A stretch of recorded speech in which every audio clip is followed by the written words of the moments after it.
परिस्थितियों का गुलाम। पुराने समय की बात है।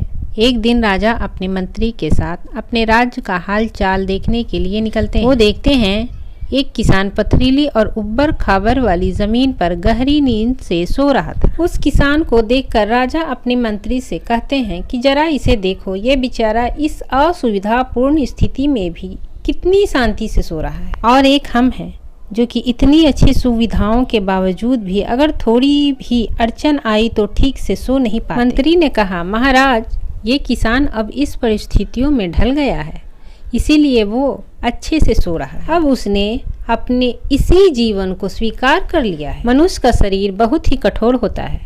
उसे जैसी व्यवस्था मिलती है वैसा ही वो अपने आप को उन परिस्थितियों में ढाल देता है। राजा ने अपने मंत्री से कहा कि मुझे ये बात सच नहीं लगती है।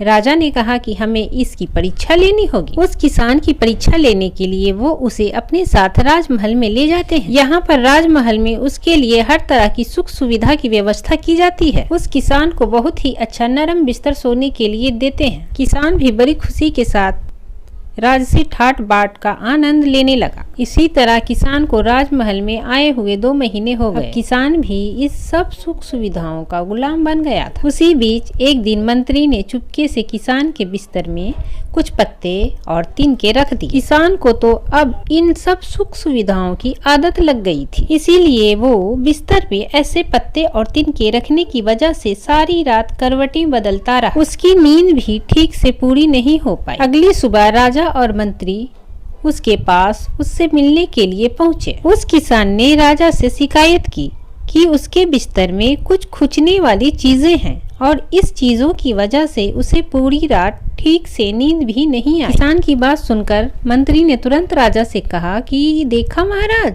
ये वही किसान है जो कि पथरीली भूमि पर भी गहरी नींद से आराम से सो रहा, किंतु ये अब 2 महीने में तो राजमहल के विलासतापूर्ण जीवन का आदी हो गया है। अब तो इसे पत्ते और तिनके भी चुभने लगे हैं। देखा महाराज, मेरी कही हुई बात सच निकली ना कि मनुष्य परिस्थितियों के अनुसार ढल जाता है और वो परिस्थितियों का गुलाम बन जाता है। राजा ने अपने मंत्री से कहा, हाँ, तुमने मुझे उस दिन सच बताया था। हमें अपने शरीर को ज्यादा सुख सुविधाओं का आदी नहीं बनाना चाहिए, क्योंकि हम वैसे ही बन जाते हैं जैसा हमने अपने आप को बनाया होता है। अगर हमें जरूरियात से ज्यादा सुख सुविधाएं मिल जाती हैं तो हम कभी भी उन सुख सुविधाओं वाली परिस्थितियों के बिना रह नहीं पाते हैं। अगर आपको हमारी स्टोरी परिस्थितियों का गुलाम अच्छी लगी हो तो इस वीडियो को लाइक करके चैनल को सब्सक्राइब कर दीजिएगा।